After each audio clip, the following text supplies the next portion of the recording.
I'm not the type to rant online. I'm 42, a disabled Navy vet, and until recently, my idea of going viral involved the flu.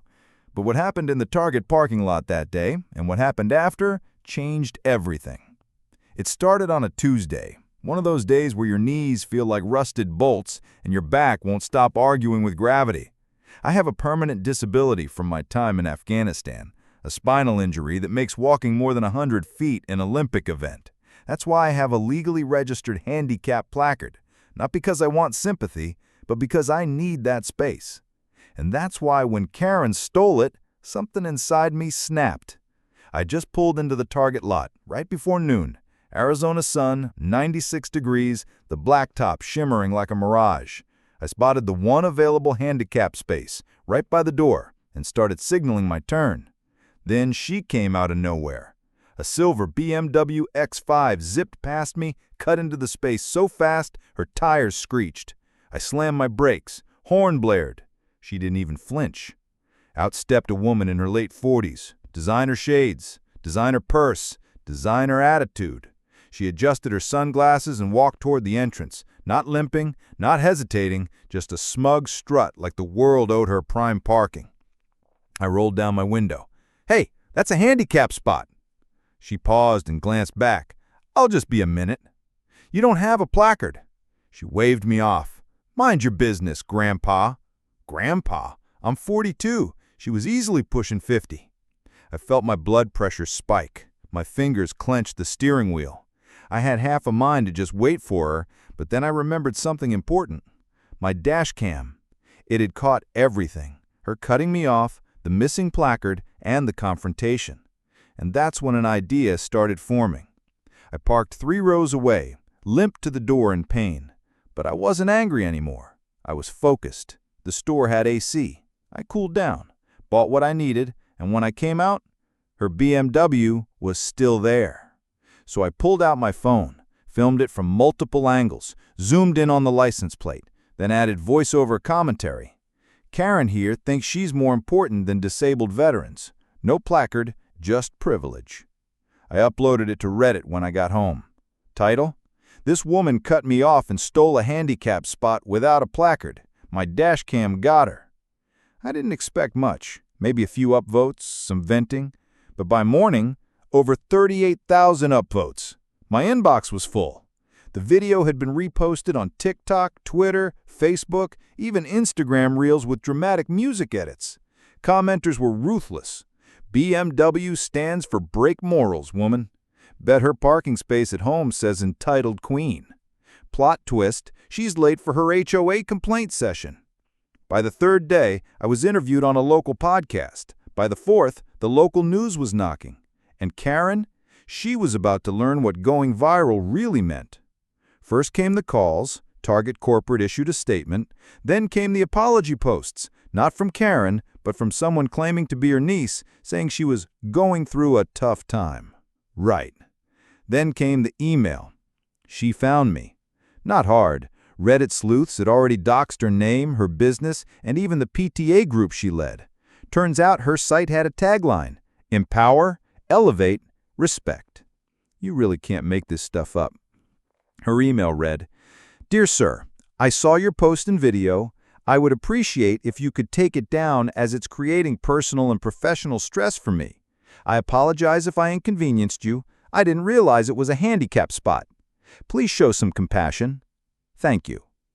I didn't reply, because 10 minutes later, I got another email. This one wasn't from her. It was from a lawyer. Cease and desist, libel claims, emotional distress. I laughed so hard I nearly dropped my coffee.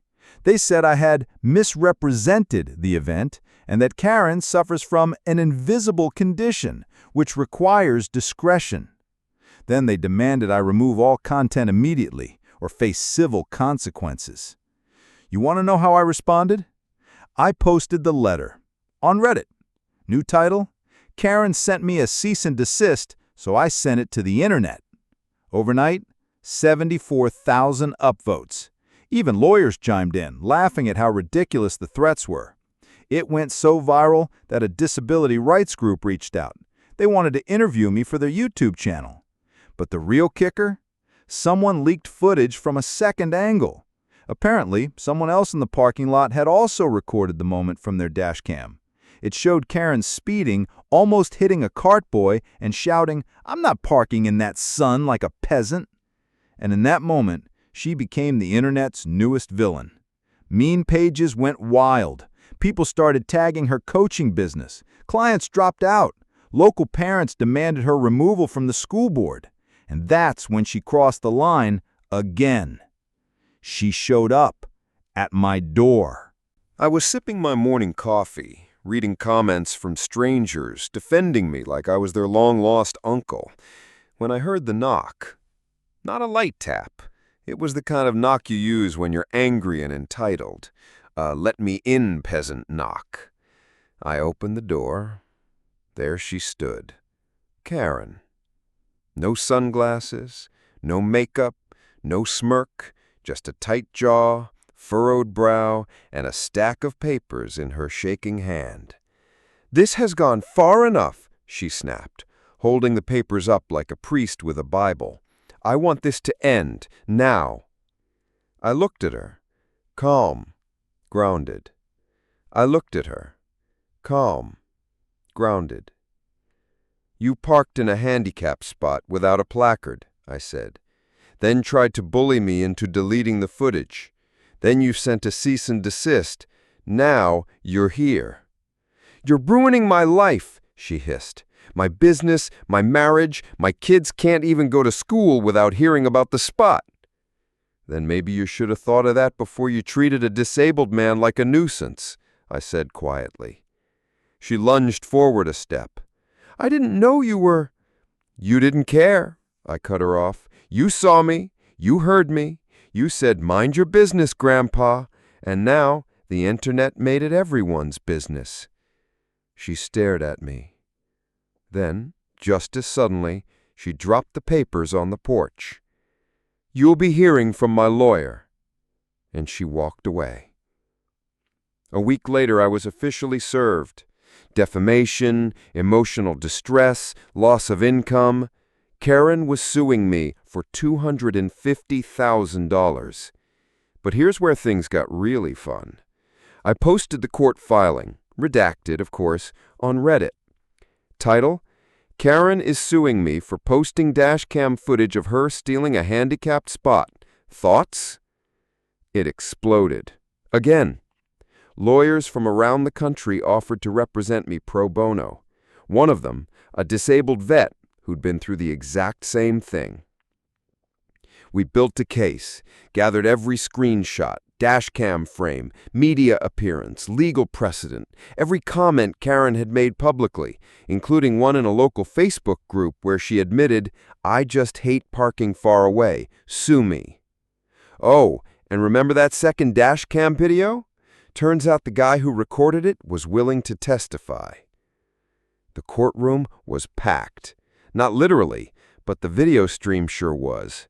A disability advocacy group got permission to broadcast it online. Karen arrived in a pantsuit and fake humility.